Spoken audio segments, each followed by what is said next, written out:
one of the most important skills that you need to learn in organizing your mind, in organizing your time, is learning how to get your priorities in the right order.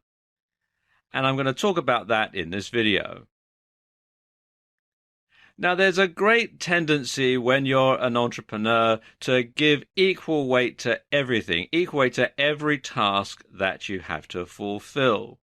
And quite often, especially when you're just starting out, you find that you have a lot of different tasks to fulfill. You've got to do all sorts of things in your home, in your business, and so on. So you might have to do things like cooking, cleaning, looking after your family, home maintenance, all things that are going to take up your home life, transport, dad's taxi takes everybody where they want to go.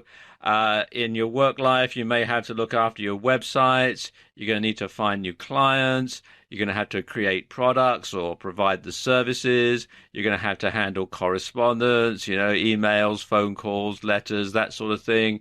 You're going to have to keep up with the accounts and paying the bills. And it can be very difficult to fit it all in. No wonder our caricature in the middle here looks so glum. So you have to accept, when you're an entrepreneur, when you run your business, and even in your life as a whole, that you can't do everything. There's just 24 hours in a day, and you can't do everything that needs to be done. It's just simply not physically possible, because, of course, the more things you do, the more things that you find to do. And if you give each of them equal weight, then you soon find yourself in a bit of a problem. So you have to learn to set your priorities. You can't give everything equal weight. And you have to accept that some tasks are more important than others. So what you have to do is you need to learn how to rank tasks in order of importance.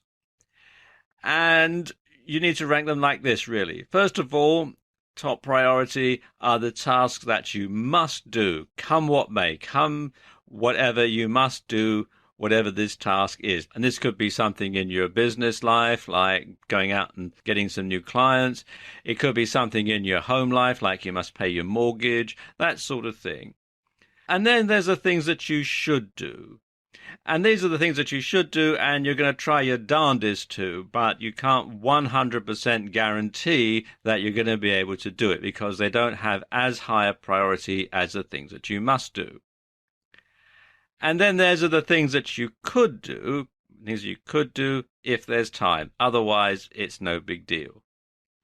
And then there's the stuff that you can't do. And I suppose this, along with what you must do, is one of the most important categories, because you can't do everything. Now, exactly what your top priority is going to be is going to depend a lot on you, on your business, and your circumstances.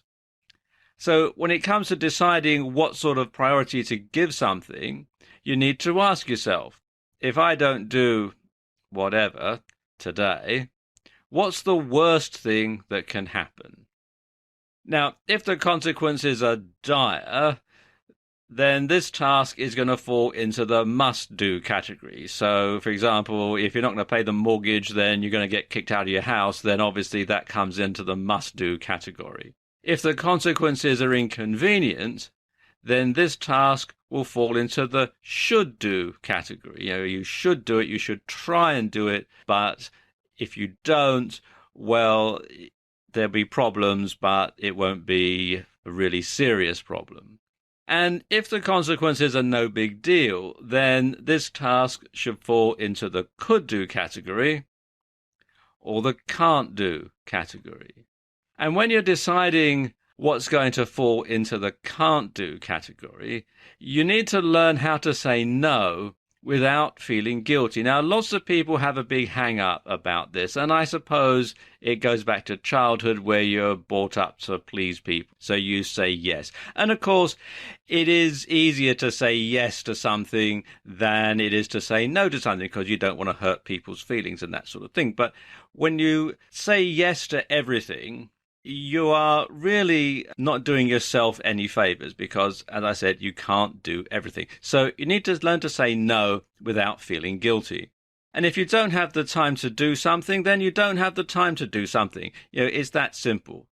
It's not about being selfish. Lots of people will lay on a guilt trip when you say, oh, no, I can't do this. Oh, really? Why not? Blah, blah, blah, blah, blah. But it's not that way at all. It's not about being selfish.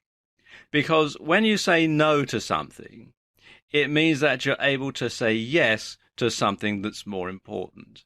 So something that goes at a low priority and you say no to it, it means that you're saying yes to having the time to doing something that's more important, that's something that's in the must-do category or the should-do category.